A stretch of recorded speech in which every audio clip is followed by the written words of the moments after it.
께서 이제 곧 천년왕국을 통하여서 우리를 실제로 다스리게 될 것입니다. 그날을 바라며 지금 이 순간이 주님의 다스림이 있는 시간이 되게 하시고, 나 자신이 주님이 다스리시는 내가 될 수 있도록 이 시간 인도하여 주시옵소서. 예수님 이름으로 기도드리옵나이다. 아멘. 오늘 본문 말씀은 요한 1서입니다. 요한 1서 3장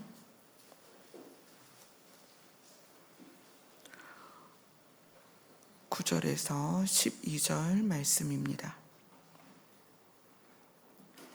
요한 1서 3장 9절에서 12절 말씀 다 같이 읽도록 하겠습니다. 시작. 하나님께로부터 난 자마다 죄를 짓지 아니하니 이는 하나님의 씨가 그의 속에 거함이요 그도 범죄하지 못하는 것은 하나님께로부터 났음이라. 이러므로 하나님의 자녀들과 마귀의 자녀들이 드러나나니 무릇 의를 행하지 아니하는 자나 또는 그 형제를 사랑하지 아니하는 자는 하나님께 속하지 아니하니라. 우리는 서로 사랑할지니 이는 너희가 처음부터 들은 소식이라. 가인과 같이 하지 말라. 그는 악한 자에게 속하여 그 아우를 죽였으니 어떤 이유로 죽였느냐? 자기의 행위는 악하고 그의 아우의 행위는 의로움이라. 아멘. 자, 오늘 본문이 나오기까지 여러 주를 지나왔습니다. 그래서 이 본문을 우리가 봄에 있어서 이 본문이 왜 오늘 우리가 보게 되었는지를 우선 시작부터 볼게요. 자, 마태복음으로 갑니다. 마태복음 9장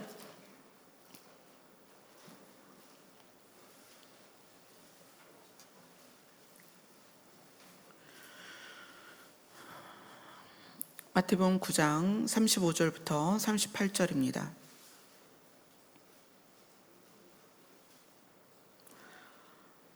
같이 읽습니다. 시작.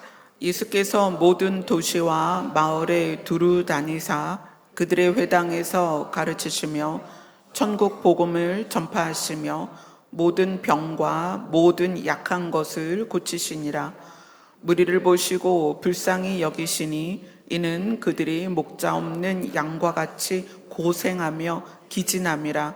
이에 제자들에게 이르시되 추수할 것은 많되 일꾼이 적으니 그러므로 추수하는 주인에게 청하여 추수할 일꾼을 보내주소서 하라 하시니라.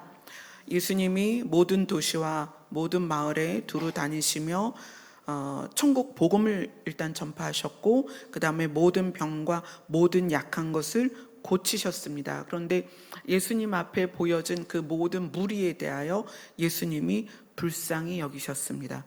근데 그 불쌍히 여기시는 대상 안에 우리가 다 속해 있다는 거예요. 모든 병과 모든 약함 안에 우리가 속해 있습니다. 그래서 우리는 지치고 낙심되고 슬프고 각자의 결핍 때문에 고통스럽고 이런 상태예요. 그래서 우리의 모습이 주님 보실 때 목자 없는 양 같다, 고생하고 기진하다 이렇게 표현을 하세요. 그래서 예수님은 제자들에게 기도를 하라고 합니다. 자, 때가 이를 거다. 추수할 때가 되면 하나님께서 추수를 하셔야 되는데 일꾼이 적다. 추수 때는 됐고 일꾼이 적다. 그러니 주인에게 청해서 추수할 일꾼을 보내달라고 기도를 해라. 자, 그러면 이 추수 일꾼에 대해서는 우리가 요한복음을 봤습니다. 요한복음 4장으로 갑니다.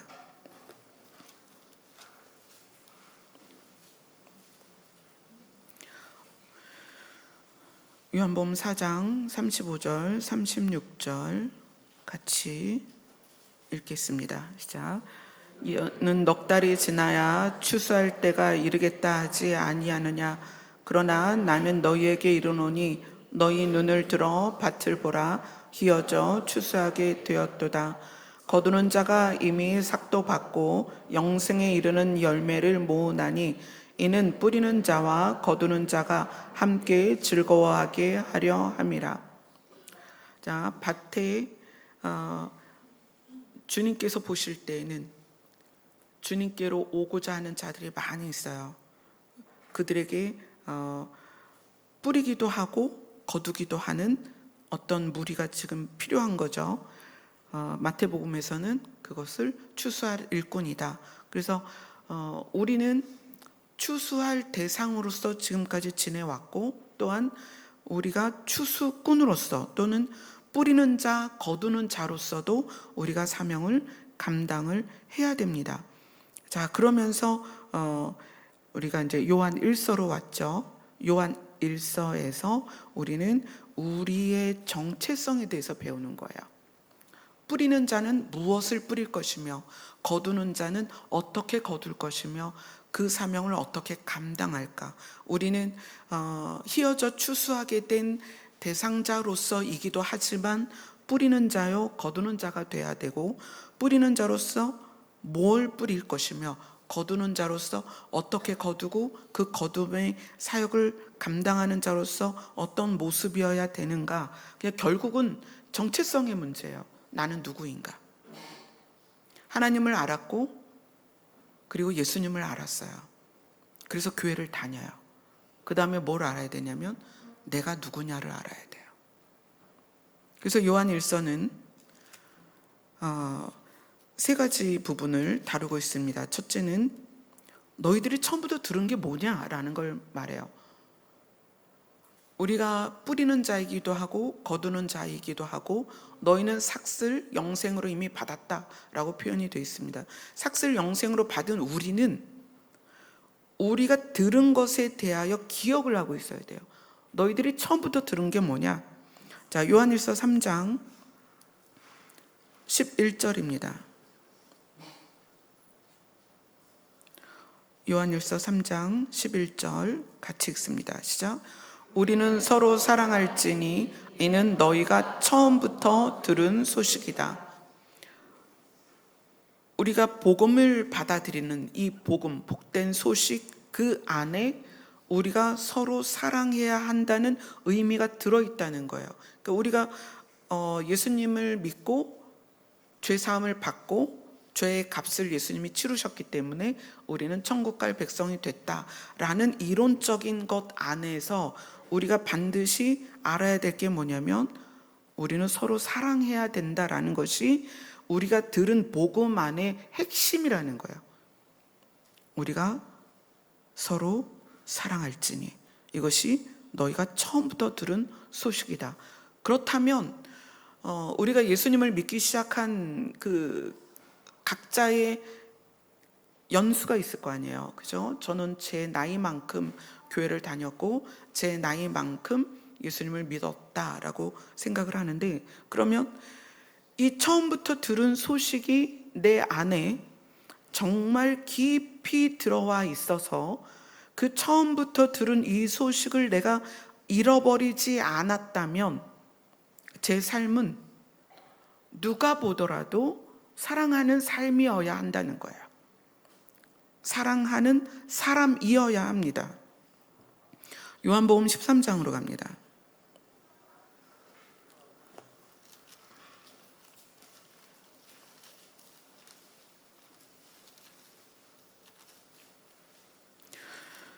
요한복음 13장 34절입니다.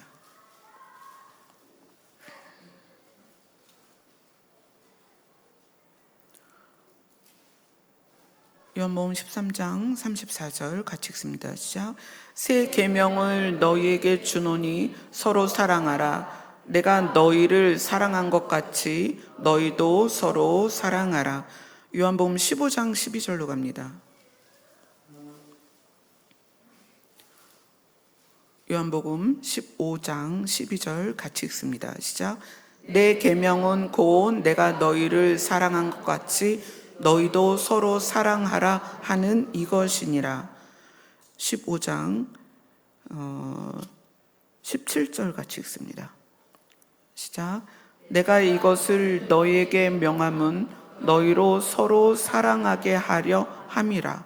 자, 그러면 지금 읽은 요한복음 13장, 15장에 나와 있는 이 내용들을 통해서 여러분 안에 믿은 연수만큼 증가돼야 되는 게 있다는 거예요. 뭐가 증가돼야 돼요?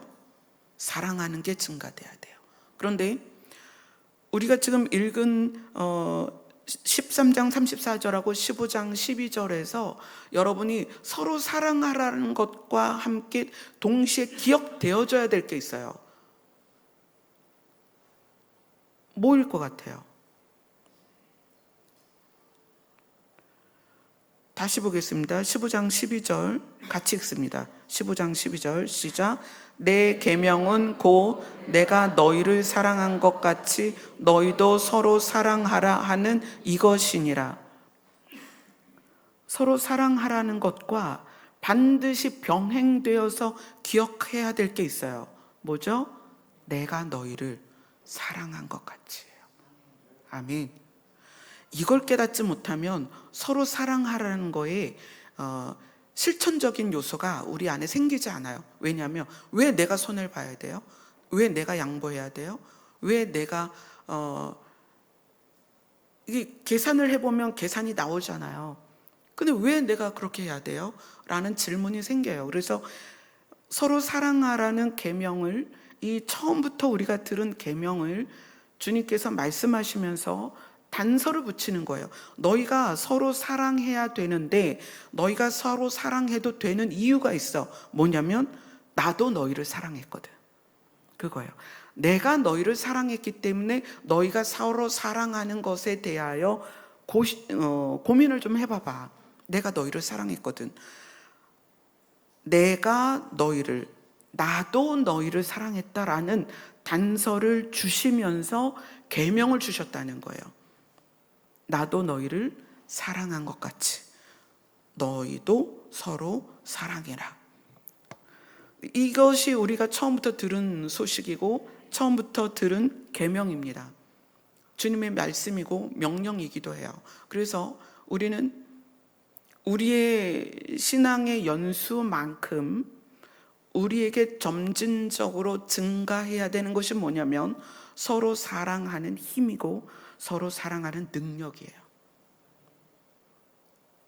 만약에 교회를 다닌 연수가 길어지고 감당하는 사역이 많아지고 교회 내에서 어떤 포지션, 내가 감당하는 포지션의 무게감이 커지는데도 불구하고 내 안에서 발견되어지는 사랑이 증가되지 않고 있다면 잘못 믿는 거예요.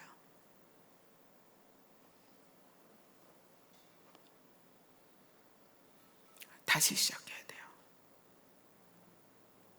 왜 이 세상에서, 이 땅에서 교회가 짓밟히고 목소리를 내지 못하고 이 나라와 민족을 선도하지 못하고 리드하지 못하는가? 교회가 성장하는 기간만큼 사랑이 커지지 않았기 때문이에요. 이것은 선택사항이 아닙니다. 반드시예요. 반드시. 왜 그러냐를 이제 말씀으로 볼 건데, 자, 우리가 지금 요한 1서를 보고 있으니까 요한 1서로 돌아갑니다. 요한 1서 4장으로 가면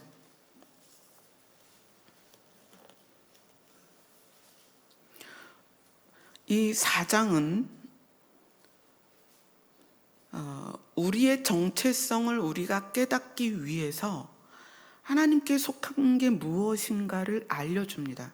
그래서 4장 초반에는 예수님께서 육으로 오신 것에 대한 걸 설명하고 이걸 믿어야 된다. 이것이 하나님께 속한 것이다. 왜냐하면 예수님께서 육으로 오신 것은 육에 속한 우리의 죄를 사해 주시기 위함이기 때문에 예수님이 육으로 오셨다는 것 자체를 안 믿으면 그것은 적그리스도다. 그것은 하나님의 영이 아니다. 그것은 하나님께 속한 게 아니다. 이렇게 설명을 해요. 그리고 예수님이 육으로 오신 것이 무엇을 의미하냐? 예수님이 우리에게 서로 사랑해라. 내가 너희를 사랑한 것 같이, 그 내가 너희를 사랑했다는 그것이 설명되어지는 게 요한일서 4장입니다. 그래서 요한일서 4장 7절을 같이 읽습니다. 시작. 사랑하는 자들아, 우리가 서로 사랑하자. 사랑은 하나님께 속한 것이니 사랑하는 자마다 하나님께로부터 나서 하나님을 알고. 사랑이 하나님께 속했다. 자, 하나님께 속한 것에 대해서 예수님이 육체로 오신 것을 4장 초반에 설명했단 말이에요. 자, 예수님이 육체로 오신 것이 무엇이냐? 하나님의 사랑이다. 예수님 자신이 육체로 오신 게 뭐다? 우리를 사랑하신 거다. 그래서 예수님은 요한복음에서 그렇게 얘기했어요. 나는 하나님의 계명을 지켰다. 그러니 너희도 내 계명을 지켜라. 하나님의 계명은 뭐냐면 사랑하라는 거예요. 그래서 예수님이 우리를 사랑하셔서 이 땅에 오셨습니다. 그래서 그것을 본을 보이시고 내가 너희를 사랑했으니 너희도 서로 사랑하는 것이 마땅하다라고 이야기를 하십니다. 자, 요한일서 4장 7절에서 8절을 이제 이어서 읽습니다. 7절에서 8절입니다. 시작. 사랑하는 자들아, 우리가 서로 사랑하자. 사랑은 하나님께 속한 것이니 사랑하는 자마다 하나님께로부터 나서 하나님을 알고 사랑하지 아니하는 자는 하나님을 알지 못하나니 이는 하나님은 사랑이심이라. 아멘. 자, 우리는 하나님을 믿습니다. 믿는데 이 믿음이 무엇을 근거로 믿는 것이냐? 하나님을 믿는데 알고 믿어라 라는 말씀이 있거든요. 알고 믿어라. 무엇을 알아야 되냐면 하나님의 본성이 무엇이냐, 하나님이 누구냐, 하나님이 어떤 분이냐를 알아야 된다는 거예요.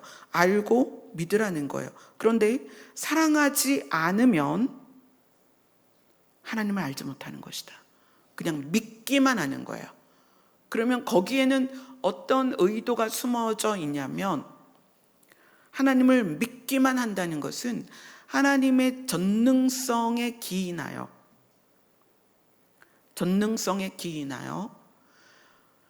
사람들이 우상을 세워놓고 복을 비는 것처럼 하나님께 그렇게 접근된다는 거예요. 그러다 보니 하나님을 알지 못하니 이런 부작용이 나오죠. 이렇게 하면 하나님이 좋아하실까? 이렇게 하면 하나님이 싫어하실 거야. 그럼 하나님이 좋아하는 걸 많이 하면 하나님이 나에게 복을 주겠지. 하나님이 싫어하는 걸 안 하면 하나님이 복을 주겠지. 하나님이 싫어하는 걸 안 하면 하나님이 나를 예뻐하시겠지. 이런 생각으로 접근되어진다는 거예요. 그래서 삶을 사는 데 있어서 선택을 어떻게 하면 하나님이 나를 좋게 보실까? 좋아하실까? 복을 주실까? 나를 쓰실까? 나를 사용하실까? 여기에 초점을 두고 있어요. 요한은 이야기를 합니다. 사랑하지 않으면 하나님을 알지 못하는 거다. 왜냐하면 하나님은 사랑이기 때문이다. 그러면 내가 하나님을 믿는다면, 자, 우리가 욥기서를 통해서 사단이 주는 우리와 하나님과의 관계에 대한 그 모습이 있어요. 사단은 우리에게 뭐라고 말하냐면 너가 가진 것을 잃으면 하나님을 욕하고 하나님께 반항을 해라 라는 게 이 욥기서 초반에 사탄이 사람들에게 말하는 부분이거든요. 창세기에서 사탄은 아담과 하와에게 선악과를 보여주면서 너 그거 먹으면 하나님같이 돼 라고 얘기를 해요. 하나님같이 선과 악을 분별할 수 있어. 근데 그게 하나님처럼 되는 거야. 그러니까 하나님이라는 신의 속성에 우리가 접근하는 방식이 신의 속성에 접근하는 방식이 선악과를 먹는 거야 라고 얘기를 해요. 그러니까 아담과 하와가 선악과를 보면서 보암직하고 먹음직하고 지혜롭게 할 만하다. 그래서 그 지혜롭게 되는 것이 신의 경지에 이르는 과정으로 생각을 하는 거예요. 사탄은 우리에게 신의 경지에 이르는 것 또는 신과 가까워지는 것, 신에게 접근되는 것에 대해서 우리가 무엇을 하는 것으로 그렇게 될 것이다 라고 생각을 하는 거예요. 그런데 요한은 너희가 하나님을 믿고 예배를 드리고 제사를 드리고, 그때 당시 요한의 시대에는 제사장이 있었고 지금은 교회가 있습니다. 지금은 교회 시대니까. 그런데 하나님을 알지 못한다라는 아주 중요한 얘기를 하는 거예요. 지금 요한이 요한 일서를 써서 그 요한 일서를 받아보는 사람들은 거의 유대인들입니다. 그리고 하나님을 믿는 사람들이에요. 이방인 중에 하나님을 믿게 된 사람도 있고 유대인이란 말이에요. 그들의 역사는 하나님과 동행하는 역사였어요. 하나님께서 쓰신 히스토리, 역사를 쭉 온 백성이란 말이에요. 그런데 그들에게 이야기하는 거예요. 하나님을 알지 못한다. 너희가 하나님을 섬기고 하나님께 경배하고 하나님께 예배하고 하나님께 찬양하지만 너희는 하나님을 알지 못한다. 우리의 정체성, 우리가 하나님을 믿는다면 그 다음에 진짜 중요한 건 우리는 하나님을 아버지라고 부르잖아요. 하나님을 아버지라고 부르는 우리가 하나님을 모르는 거예요. 분명히 아버지가 있어서 태어났는데 아버지를 모르는 거예요. 그래서 요한은 이야기를 합니다. 너희들이 삶에서 사랑하지 않으면 너희들이 인생만큼 교회를 다녔어도 하나님을 알지 못하는 것이다. 그래서 예수님이 이렇게 말씀하시죠. 나도 너희를 모른다. 교회를 다니고 주여 주여 하지만 예수님께서 우리에게 그렇게 말씀하신다는 거예요. 나도 너를 몰라. 너는 주여 주여 하는데 나는 너를 몰라. 왜? 너희가 하나님을 모르기 때문에. 그래서 요한 일서는 성도로서의 스스로의 정체성을 세워가는 데 있어서 정말 중요한 걸 이야기하는 거예요. 사랑하지 아니하는 자는 하나님을 모르는 거다. 왜냐하면 하나님은 사랑이기 때문에. 그러면 하나님을 믿는다면, 하나님을 아버지라고 부른다면 우리 안에 증가되는, 점차적으로 증가되는 게 뭐이어야 하냐? 사랑이어야 한다는 거예요. 그러면 우리 안에 점차적으로 사랑이 증가한다면 우리의 삶이 반드시 변하겠죠. 이건 반드시예요. 반드시. 선택사항이 아닙니다. 우리가 하나님을 믿어가는 연수만큼 우리는 사랑이 증가하고 사랑이 증가하는 만큼 반드시 삶이 변한다. 자, 그 다음에 요한일서에서 중요하게 우리에게 알려주는 게 요한일서 5장 1절을 보겠습니다. 요한일서 5장 1절입니다. 같이 읽습니다. 시작. 예수께서 그리스도이심을 믿는 자마다 하나님께로부터 난 자니 또한 낳으신 이를 사랑하는 자마다 그에게서 난 자를 사랑하느니라. 자, 여기에서 우리에게 다시 우리의 정체성에 대해서 이야기를 하는 거예요. 예수께서 그리스도이심을 믿는 것, 예수께서 육체로 오신 것을 시인하면 하나님께 속한 것이다, 이렇게 얘기했고요. 4장에서는 그렇게 얘기했죠. 5장에서는 예수께서 그리스도이심을 믿는 자는 하나님께로부터 난 자다라고 얘기해요. 하나님께로부터 났다. 하나님께로부터 났다는 것이 다른 부분에서 이야기하는 거듭났다. 그 다음에 중생, 그렇죠? 거듭났다, 다시 태어났다, 중생했다라는 표현이에요. 그러니까 예수께서 그리스도이심을 믿는 자. 자, 그리스도이심을 믿는다는 건 뭐죠? 예수님이 육체로 오셔서 육에 속한 모든 죄를 다 지고 십자가에서 생명으로 죄의 값을 치르셨다. 그래서 예수님을 믿으면 우리의 죄의 값이 치루어지는 거기 때문에 죄의 사함을 받는 것이다. 그것이 그리스도의 사역입니다.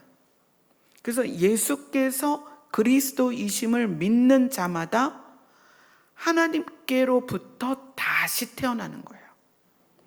네, 그래서 요한 1서는 하나님께로부터 난 자라는 아주 독특한 표현으로 우리에게 우리 정체성을 알려주는 거예요. 하나님께로부터 난 자다. 그렇기 때문에 하나님께로부터 태어났으니 낳으신 이를 사랑할 수밖에 없는 거예요. 낳으신 이가 누구예요? 하나님이시죠. 그러니까 하나님을 사랑하는 거죠. 그리고 하나님을 사랑하니까 하나님에게서 난 자가 얼마나 많아요. 나를 포함해서, 그죠? 예수님이 그리스도이심을 믿는 자는 모두 하나님께로부터 태어났기 때문에 낳으신 그분도 사랑하고 그렇게 태어난 자도 사랑하게 된다는 거예요. 이거는 이론이죠. 이론이에요. 이것이 우리의 삶의 실제가 되는 것은 내가 내 정체성을 깨닫고 그 정체성에 기인한 삶을 살아야만 이것이 실제가 되는 거예요. 자, 다시 요한일서 5장 1절을 다시 읽습니다. 시작. 예수께서 그리스도이심을 믿는 자마다 하나님께로부터 난 자니 또한 낳으신 이를 사랑하는 자마다 그에게서 난 자를 사랑하느니라. 아멘. 자, 5장 4절로 갑니다. 5장 4절 같이 읽습니다. 시작. 무릇 하나님께로부터 난 자마다 세상을 이기느니라. 세상을 이기는 승리는 이것이니 우리의 믿음이니라. 자, 하나님께로부터 난 자, 그는 예수께서 그리스도이심을 믿는 자입니다.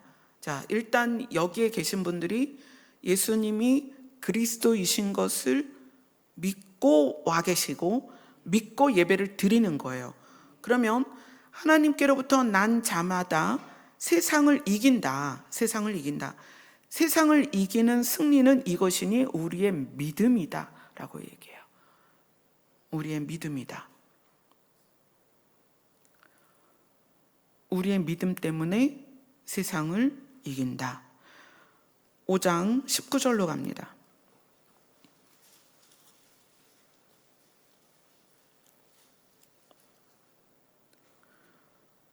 요한일서 5장 19절 같이 읽습니다. 시작. 또 아는 것은 우리는 하나님께 속하였고 온 세상은 악한 자 안에 처한 것이며. 자, 우리는 하나님께 속하였고 세상은 악한 자에게 속했습니다. 그래서 우리는 하나님께 속했기 때문에 하나님이 예수 그리스도를 통해서 사탄의 머리를 밟으셨습니다. 사망 권세를 이기셨어요. 그래서 하나님께로부터 난 자는, 예수께서 그리스도이심을 믿는 자는 세상을 이깁니다. 아멘. 이 세상을 이긴다는 것은 우리의 정체성 안에 그대로 연결된 우리의 능력입니다. 세상을 이기는 것은. 자, 우리가 무엇을 하고 안 하고로 이기는 게 아니고요. 우리는 예수께서 그리스도이심을 믿어서 하나님께로부터 난 자가 되었고 하나님께로부터 난 자는 세상을 반드시 이깁니다. 왜냐하면 우리는 하나님께 속했고 세상은 사단에 속했고, 우리는 빛에 속했고 세상은 어둠에 속했습니다. 그러니까 우리는 반드시 이깁니다. 아멘. 이제 이 반드시 이긴다는 것에 대한 이제 이유를 한번 보도록 하겠습니다. 요한일서 5장 18절을 같이 읽습니다. 18절 같이 읽습니다. 시작.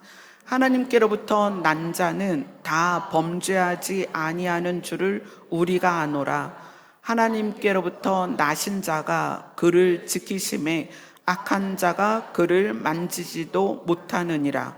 자, 하나님께로부터 난 자는 예수님이 그리스도이심을 믿는 자입니다.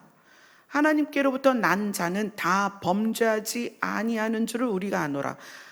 범죄하지 않는다라는 이 범죄는 상습적인 죄를 말하는 거예요. 상습적이고 고의적이고 계획적인 거예요. 그런 죄를 범하지 않는다. 왜냐하면 하나님께로부터 나신 자, 여기에서는 이제 하나님께로부터 나신 자는 예수님이세요. 그렇죠? 우리는 하나님께로부터 난 자고, 하나님께로부터 나신 자가 하나님께로부터 난 자를 지켜주셔서 악한 자가 그를 만지지도 못하게 한다. 예수님이 우리를 예수님 안에 넣으셔서 품으셔서 생명싸개로 쌓으셔서 악한 자가 그를 만지지도 못하게 한다. 이게 첫 번째 이유고요. 다른 번역본에 보면 이게 어떻게 표현되어 있냐면, 하나님께로부터 난 자가 자기 스스로를 지킴에 악한 자가 그를 만지지도 못한다. 이렇게 표현이 되어 있어요. 그러니까 이게 지금 두 가지로 해석을 하고 이해를 해야 되는데, 하나님께로부터 난 자는 다 범죄하지 않는다. 이 범죄라는 것은 상습적이고 고의적이고 계획적으로 누군가를 해하거나 누군가에게 치명적인 어떤 타격을 입히는 것들이죠. 그리고 그러기 위해서 방법을 고안하고 사기를 치고 이런 모든 것들을 포함하는 거예요. 그 이유, 하나님께로부터 난 자가 범죄하지 않는 이유는 일단 예수님께서 하나님께로부터 난 자를 지켜주시고 악한 자가 그를 만지지 못하도록 하시는 것과, 또 하나는 자기 자신이 자기를 지키는 거예요. 자기 자신이 자기를 지켜서 악한 자와 교제하거나 악한 자와 손을 잡지 않는 거예요.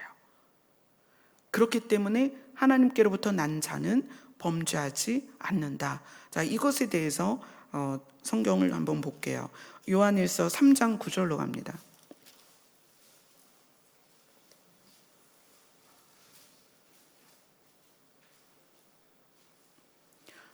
요한일서 3장 9절 같이 읽습니다. 시작. 하나님께로부터 난 자마다 죄를 짓지 아니하나니 이는 하나님의 씨가 그의 속에 거하며 그도 범죄하지 못하는 것은 하나님께로부터 났음이라. 하나님께로부터 난 자마다 죄를 짓지 아니하나니, 왜냐하면 하나님의 씨가 그 사람 속에 있기 때문이다. 자, 하나님의 씨가 그 사람 안에 있다는 것은 그 씨가 가만히 있는 게 아니죠. 그 씨가 발화를 해서 싹을 틔웠다는 얘기예요. 그게 자라서 열매를 맺죠. 그러니까 이 사람 안에 정체성, 나는 하나님께로부터 난 자다, 거듭난 자다라는 것은 하나님의 씨가 그 사람 안에 있어서 그 씨가 자라서 그 씨에서 열매를 맺어서 그것이 하나님께로부터 난 자가 살아가도록 그 정체성을 이끌어갑니다. 그 하나님의 씨가. 그렇기 때문에 범죄하지 못한다는 거예요. 그럼 우리가 이제 생각하죠. 나는 하나님을 믿긴 믿는데, 예수님이 그리스도이신 것도 믿는데, 나는 아직 여전히 내가 나쁜 생각도 하고 나쁜 곳에 가기도 하고 나쁜 일을 하니, 그럼 나는 하나님의 씨가 없고 하나님께 속한 자가 아닌가 보다, 하나님께로부터 난 자가 아닌가 보다라고 생각할 수 있습니다. 자, 베드로전서 1장으로 갑니다. 베드로전서는 요한일서 바로 앞에 있습니다. 베드로전서, 베드로후서가 요한일서 앞에 있습니다. 베드로전서 1장 23절로 갑니다.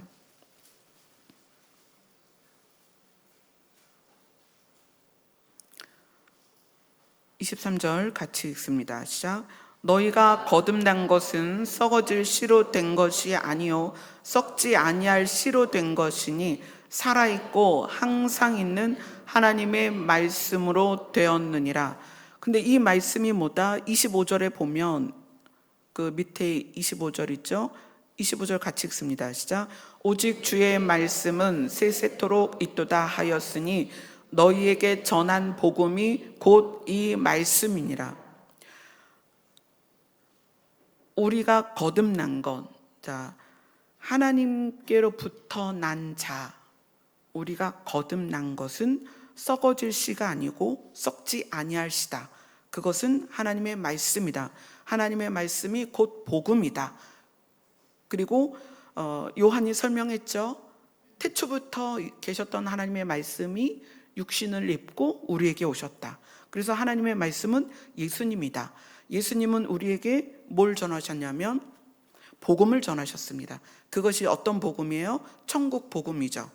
자, 그래서 일단 이것은 우리가 이제 내 정체성에 대해서 또 설명하는 부분이에요. 자, 그러면 베드로후서 1장으로 갑니다.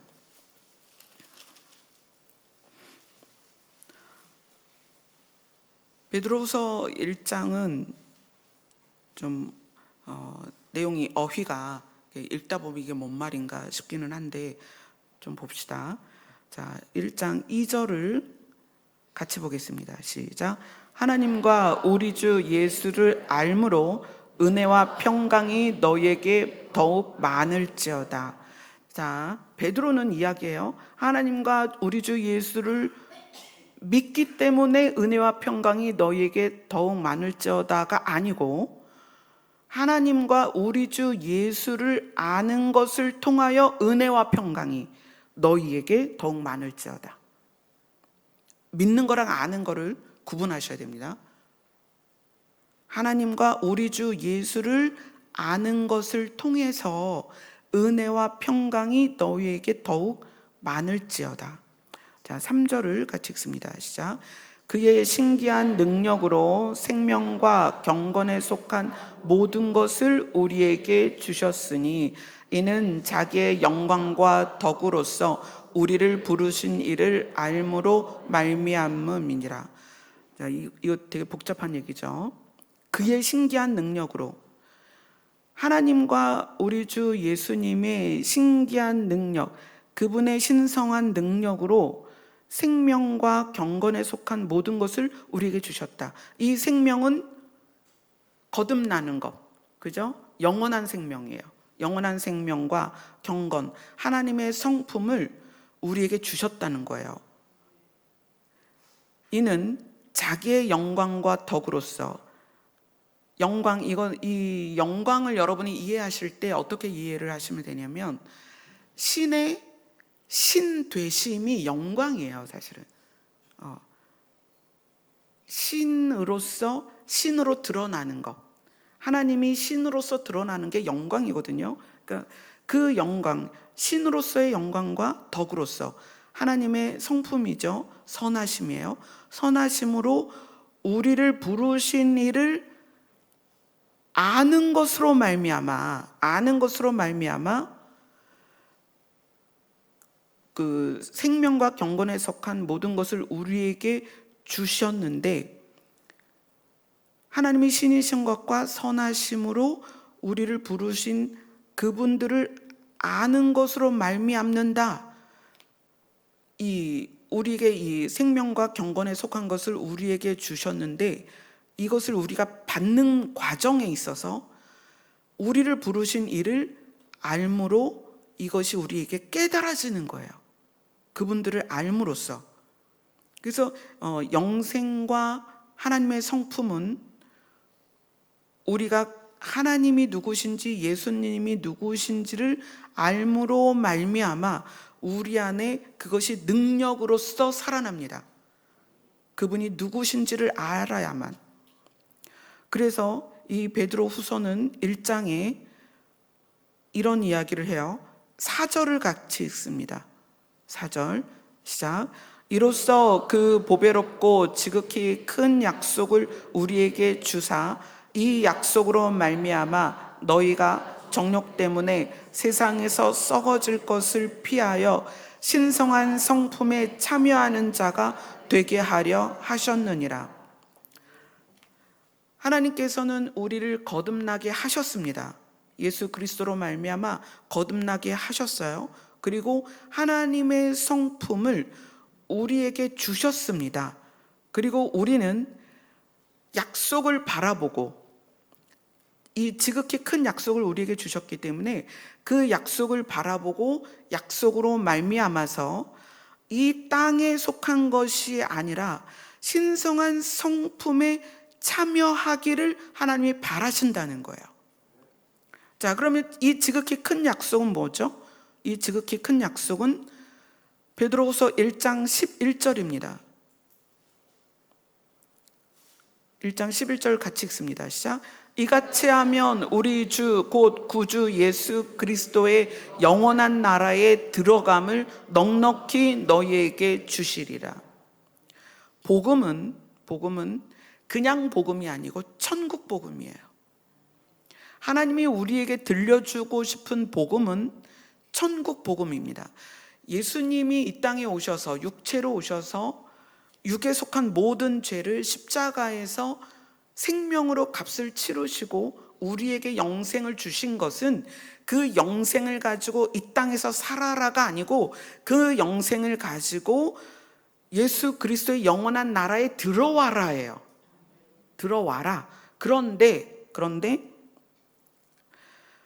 우리가 이 과정, 이제 영생은 받았고 예수 그리스도의 영원한 나라에 들어가야 되는데 이게 시차가 있다는 거예요. 시차.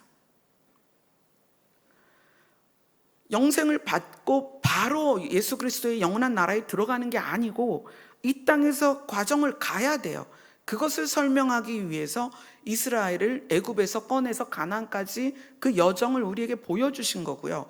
그리고 성경은 그것을 통해서 우리에게 뭐라고 말씀하시냐면 너희의 인생은 나그네 길이다. 나그네 길이다. 목적지를 향하여 가는 과정이다. 근데 목적지를 향하여 가는 과정에서 무엇이 필요하냐? 신성한 성품에 참여를 해야 된다. 이 신성한 성품에 참여한다는 것은 하나님의 본성이 내가 나의 정체성을 깨달으면서 하나님의 본성을 추구하고 그것을 내 안에서 살아내야 된다. 왜냐하면 5절부터 9절까지 지금 베드로후서 1장이죠. 5절부터 9절까지 쭉 한번 읽어보겠습니다. 시작. 그러므로 너희가 더욱 힘써 너희 믿음의 덕을, 덕의 지식을, 지식의 절제를, 절제의 인내를, 인내의 경건을, 경건의 형제 우애를, 형제 우애의 사랑을 더하라. 이런 것이 너희에게 있어 흡족한즉 너희로 우리 주 예수 그리스도를 알기에 게으르지 않고 열매 없는 자가 되지 않게 하려니와 이런 것이 없는 자는 맹인이라 멀리 보지 못하고 그의 옛 죄가 깨끗하게 된 것을 잊었느니라. 이런 것 지금 쭉 자세하게 쪼개놨지만 이거를 하나로 묶으면 신성한 성품입니다. 신의 성품이고 하나님의 본성입니다. 이런 것이 하나님의 본성이 너희에게 있어 풍성하면, 여기 흡족한 적 이렇게 있죠. 풍성하면 너희로 우리 주 예수 그리스도를 알기에 게으르지 않게 된다. 예수님을 더 알게 된다. 무엇 때문에? 하나님의 본성이, 신성한 성품이 우리에게 우리가 믿는 기간만큼 날마다 성장하면, 무엇이 성장하면? 하나님의 성품이 우리 안에서 성장하면, 자라나면 예수 그리스도를 더 많이 알게 되고, 그 다음에 열매 없는 자가 되지 않게 하려니와, 이 얘기는 하나님의 성품이 우리 안에 풍성하면 열매가 계속 생겨나게 된다는 거예요. 열매 있는 자가 된다. 그런데 만약에 하나님의 성품, 하나님의 본성, 신성한 성품에 참여하지 않으면 이런 것이 없는 자는 맹인이다. 멀리 보지 못하고, 무엇을 못 보는 거죠? 하나님의 성품을 우리가 가지려고 하지 않는다는 것은 예수 그리스도의 영원한 나라, 그것을 멀리 있는 걸로 표현하는 거예요. 예수 그리스도의 영원한 나라 자체를 바라보지 않는다는 거예요.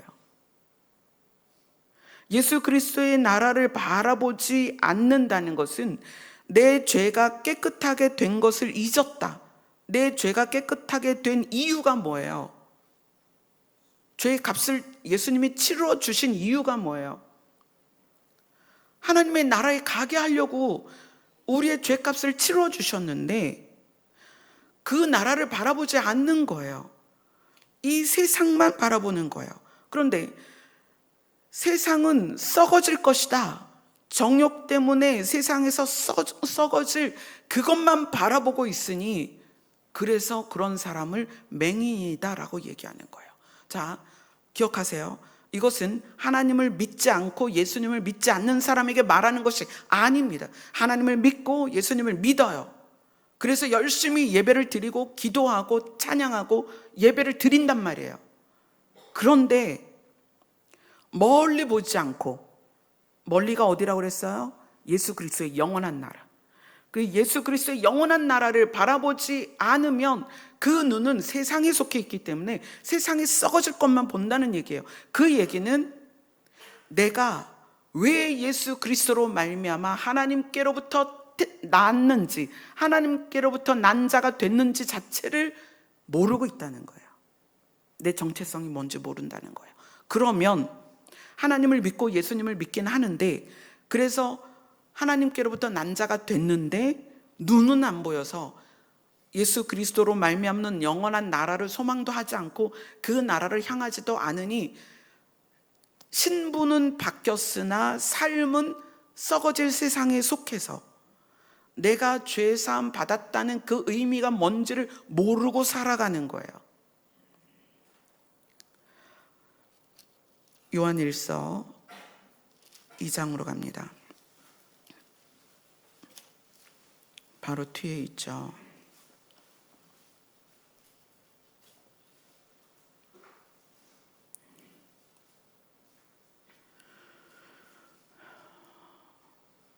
(9절부터) 11절까지 같이 읽겠습니다. 시작. 빛 가운데 있다면서 그 형제를 미워하는 자는 지금까지 어둠에 있는 자요, 그의 형제를 사랑하는 자는 빛 가운데 거하여 자기 속에 거리낌이 없으나 그의 형제를 미워하는 자는 어둠에 있고 또 어둠에 행하며 갈 곳을 알지 못하나니 이는 그 어둠이 그의 눈을 멀게 하였음이라. 하나님을 믿고 예수님을 믿어서 하나님께 속한 자가 되었는데, 근데 그가 예수 그리스도의 영원한 나라를 소망하지 않으면, 그의 마음 안에 자기를 이끄는 장소로 관심을 기울이지 않으면 그는 하나님께 속했지만 여전히 자기 삶과 자기 상태는 어둠에 있는 거예요. 그래서 갈 곳을 알지 못하는 거예요.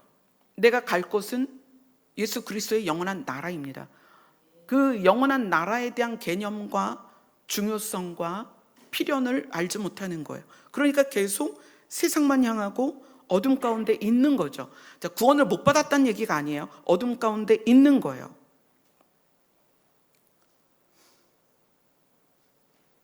이 어둠이 그의 눈을 멀게 하였고, 이 시간이 지속되면 성경에서는 길을 가다가 미끄러진다 이렇게 표현해요. 넘어진다. 뒤로 물러난다.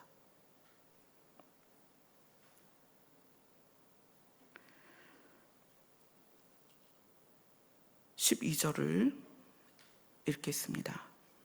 요한일서 2장 12절입니다. 시작. 자녀들아, 내가 너희에게 쓰는 것은 너희 죄가 그의 이름으로 말미암아 사함을 받았으며. 너희가 누구냐? 하나님께로부터 난 자다. 하나님께로부터 났다는 것은 예수님이 그리스도이신 것을 믿었고 죄 사함을 받았다. 너희 죄가 그의 이름으로 말미암아 사함을 받았다. 그래서 다시 태어난 거다. 그럼 다시 태어난 것은 무엇을 바라보아야 되느냐? 다시 태어난 생명으로 이 땅에서 살라는 것이 아니고 예수 그리스도의 영원한 나라에서 살라는 것이다. 아멘. 그래서 그것이 분명해지면서 우리가 하나님의 신성, 거룩한 성품, 하나님의 성품을 회복해 가야 된다는 거예요. 이것은요, 여러분, 이론이 우리 안에 들어와서 실제가 돼야 됩니다. 그렇게 우리가 뚜벅뚜벅 걸어가야 돼요. 그렇게 하지 않으면 우리는 여전히 눈이 멀고 어둠 가운데 있어서 주여 주여는 하지만 예수님이 우리를 모른다 할 수 있다는 거예요.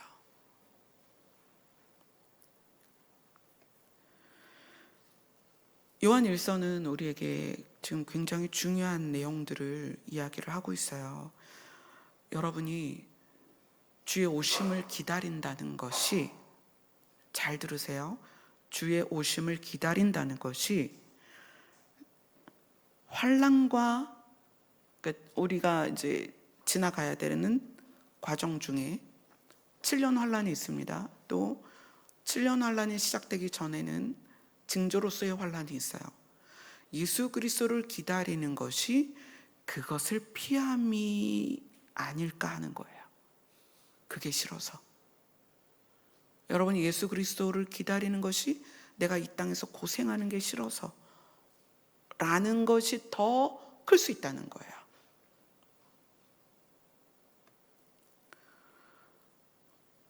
우리는 우리 자신이 하나님께로부터 났다는 것을 기억하셔야 됩니다. 그렇다면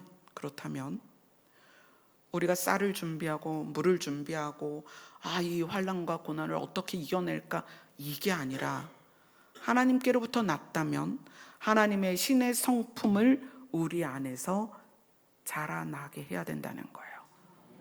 그래서 그것이 어떻게 증명돼야 된다? 서로 사랑하는 것으로 증명돼야 된다. 쟤는 나한테 안 그러는데 내가 왜 그래야 돼요? 내가 왜 손해봐야 돼요? 내 재산을 왜 써야 돼요? 내가 내 돈을 왜 써야 돼요? 내 시간을 왜 써야 돼요? 그것은 멀리 있는 것을 보지 않기 때문이다. 멀리 있는 것이 뭐예요? 예수 그리스도의 영원한 나라입니다. 그것에 대한 소망이 없으면, 그것에 대한 기대가 없으면, 그것에 대한 확신이 없으면, 그것에 대한 믿음이 없으면 당장 내가 10원이라도 손해보면 화가 나고, 내가 1시간이라도 저 사람 때문에 방해가 되면 화가 나고, 그래서 싸우고 진짜 팍 터지게 싸우는 거예요. 내 거 내놔. 네가 왜 내 거를, 네가 왜 내 시간을, 또는 그런 거 물질적인 것뿐만 아니에요. 자존심도 마찬가지고요. 열등감도 마찬가지고요. 우리가 결핍 때문에 이걸 채우고자 하는, 갖고 싶고 높임 받고 싶고 남이 알아줬으면 좋겠고 서운하고 섭섭하고 이런 것들이요, 다 내 눈이 멀리 있는 영원한 나라를 바라보지 않고 있기 때문이에요. 정말 여러분 예수님 오시길 왜 기다리세요? 왜 기다리세요? 환난이 싫어서요? 고통이 싫어서요? 무섭잖아요. 아니요. 예수 그리스도의 다시 오심은 그분의 영원한 나라로 우리를 데려가기 위함이에요. 그런데 이게 분명하면, 우리가 그 영원한 나라에 들어가는 것이 분명하면 여러분 안에 섭섭한 거, 서운한 거, 손해보는 거, 화나고 짜증나고 이런 게 없어야 된다는 거예요. 무엇을 말씀하세요? 신의 성품을 우리 안에서 자라게 해야 된다는 거예요. 어느 만큼? 우리가 예배드리는 횟수만큼, 우리가 기도 많이 하는 만큼, 성경을 많이 아는 만큼 우리는 반드시 바뀌어 있어야 되는 거예요.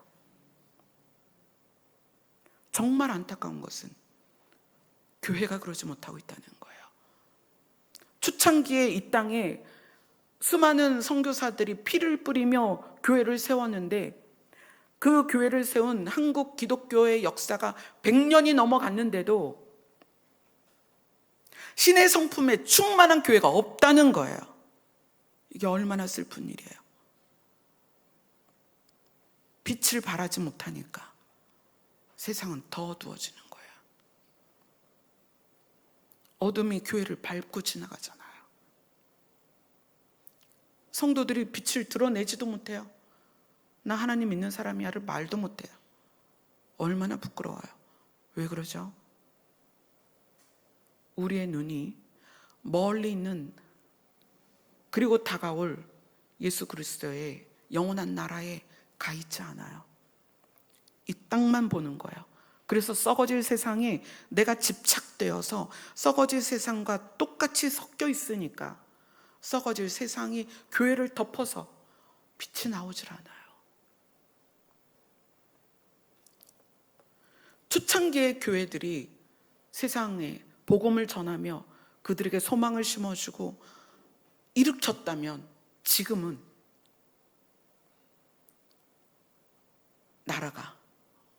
이 나라가 소망으로 가득해야 돼요. 진짜 서로 사랑하고 교회 안에 가난한 자가 없어야 돼요. 상처받고 처절하게 눈물을 흘리는 사람이 없어야 된다는 거예요. 전국에 빨간 십자가는 수없이 많은데 길 가다 사람들한테 물어보세요. 교회의 역할이 어떻게 증명되고 있는지.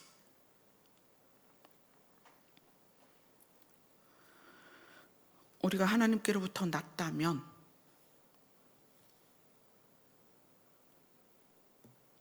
하나님을 닮아야 됩니다. 하나님은 태초에 사람을 만들 때 신의 성품으로, 하나님의 형상으로 우리를 만드셨습니다. 우리는 지금 썩어질 것으로 더덕더덕 진짜 썩은 내가 나고 있다는 거예요. 이제 우리가 하나님께로부터 다시 났습니다. 이제 걷어내야 돼요. 썩어질 거 다 걷어내고. 그러기 위해서는 우리의 눈이 맹인이 아니라 우리의 눈이 먼 곳에 있는, 도래하고 있는 예수 그리스도의 영원한 나라를 바라봐야 됩니다. 10원짜리 하나 갖고, 종이 한 장 갖고 부들부들 떠는 것이 아니라 기꺼이. 그래서 예수님 말씀하시잖아요. 내가 너희를 사랑한 것 같이 너희도 서로 사랑해라. 그냥 너희 서로 사랑해, 그 얘기만 들으면 화가 나죠. 왜 내가 손해봐야 돼요? 왜 내가 꺾어야 돼요? 왜 내가 양보해야 돼요? 그러나 예수님은 말씀하세요.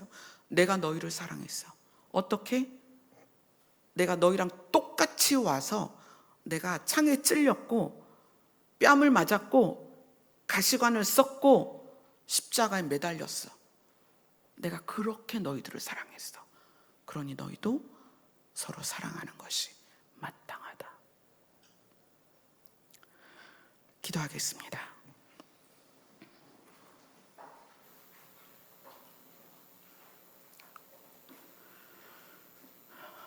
우리가 오랜 세월을 하나님을 믿고 예수님을 믿어왔습니다.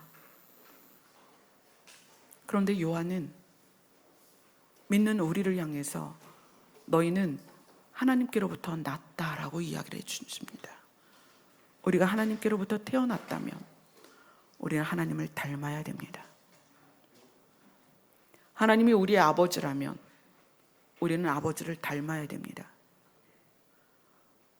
우리는 다 누구의 자녀로서 부모의 유전자를 이어받았습니다. 하나님께로부터 났다면 그 신의 유전자가 우리 안에 있고 우리는 그 신의 유전자로서 살아가야 합니다. 그 거룩한 씨가 우리 안에 있으니 이 씨가 자라서 열매 맺도록 성령님 우리를 도와주시옵소서. 예수님 이름으로 기도드리옵나이다. 아멘. 신의 성품에 참여하게 되기를 소망하며 창조의 하나님을 찬양하겠습니다.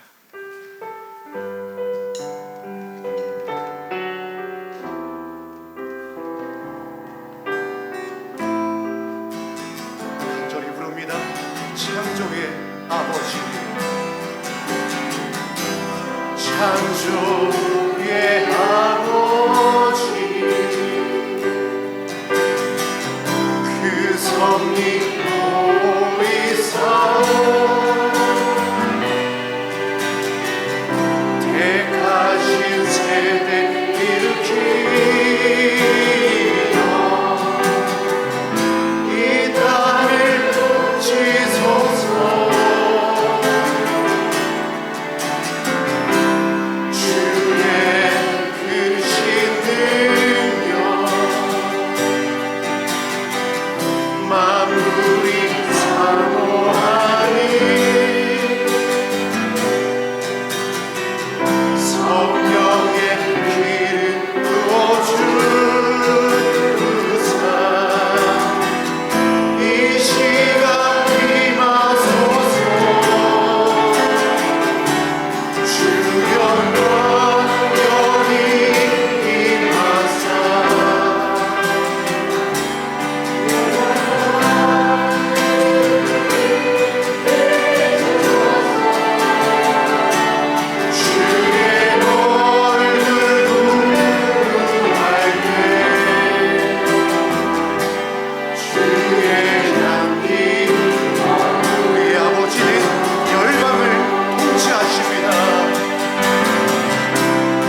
기도를 많이 해야 된다고 생각을 해요.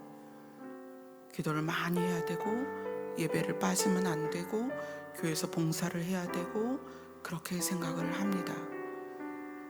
그러나 하나님의 성품이 빠지면 그것들은 우상을 향한 열심인 거예요. 여러분 이거 아셔야 됩니다. 하나님의 성품이 없는 오랜 시간 기도는 하나님께서 말씀하시는 내가 이제 너희의 제사를 안 받을 거야. 너희들이 올리는 그 짐승을 태운 냄새가 이제는 역겨워 하시는 그런 부분들이에요. 기도를 많이 하고 예배를 빠지지 않고 교회에서 사역하는 거 중요합니다. 그러나 정체성의 핵심은 하나님의 성품에 있어요. 그게 빠지면 아무것도 아니라는 거예요. 내 하나님의 성품이 내 안에서 추구되고 회복되어지면 그것은 가정이 살아나고 가족이 살아나고 교회가 살아납니다. 아멘. 우리가 하나님께로부터 난 자로서의 삶을 살 수 있도록 주님 우리에게 지혜와 힘을 주시옵소서. 우리 다 같이 기도하겠습니다.